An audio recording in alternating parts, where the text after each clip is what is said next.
बघा मंडळी, हे विद्यार्थी खेळात किती रममान झालेले आहे. प्रत्येक जण कोणकोणती खेळ खेळते चला तर बघूया. जसं की या दोघी खेळत आहे कुकडी, तर या लंगडी खेळत आहे, तर काही आपली झापली खेळत आहे, तर काही विटी दांडू खेळत आहे. प्रत्येक जण विविध प्रकारची खेळ खेळत आहे.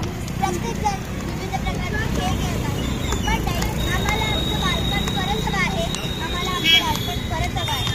आम्हाला मोकळं आकाश हवं आहे. आम्हाला मोकळं आकाश हवं आहे.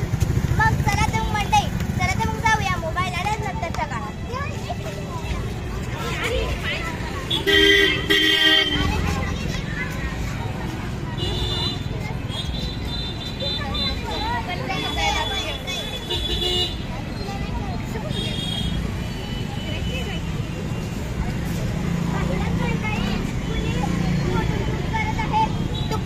फ्री फायर पबजी खेळत आहे, तर कोणी इंस्टा बघत आहे, तर कोणी लॅपटॉपवर गेम खेळत आहे, तर कोणी रील्स बनवत आहे, तर कोणी मोबाईलवर गाणे ऐकत आहे, तर कोणी मोबाईलवर बोलत आहे.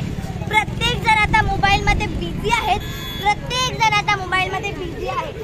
आता प्रत्येक मुलाचं बालपण या मोबाईलमध्ये हरवत आहे. आता प्रत्येक मुलाचं बालपण या मोबाईलमध्ये हरवत आहे. पालकही तेवढे जबाबदार आहेत. मंडळी, मुलांच्या या मोबाईलमध्ये घुसण्याला पालकही तेवढे जबाबदार आहेत. मग चला तर मंडळी पाहूया एका घरातील एक छोटेसे चित्र.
बघा मंडळी, हे लोक मदत करायची सोडून काय करत आहेत. बघा मंडळी, हे लोक मदत करायची सोडून काय करत आहेत. पूर्वी मोबाईल नव्हते तेव्हा माणूस माणसात होता. पूर्वी मोबाईल नव्हते तेव्हा माणूस माणसात होता. संकटकाळी एकमेकांची मदत करत होता. संकटकाळी एकमेकांची मदत करत होता. पूर्वी माकडाचा झाला होता माणूस. पूर्वी माकडाचा झाला होता माणूस आणि आता काय माणसाचं झालंय माकड.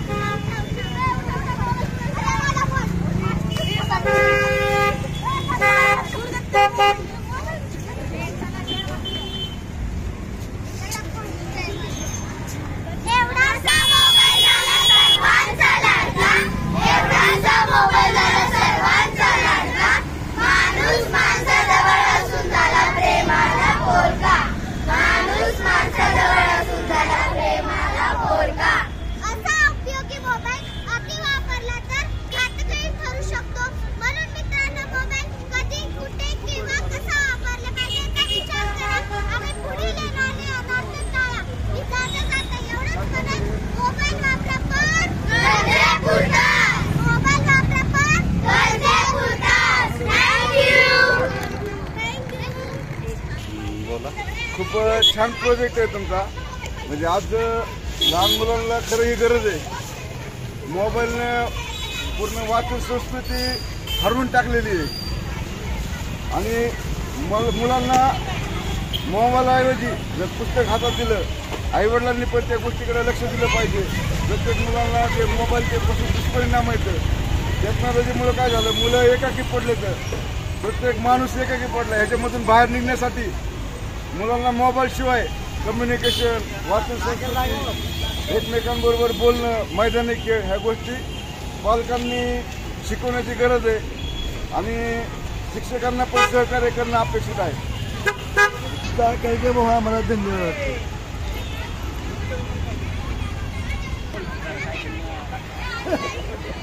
कार्यक्रम एकदम सुंदर वाटला. बारीक पोरांनी जे केलं त्यांच्यात कला होती, त्या हिशोबाने कार्यक्रम एक नंबर वाटला.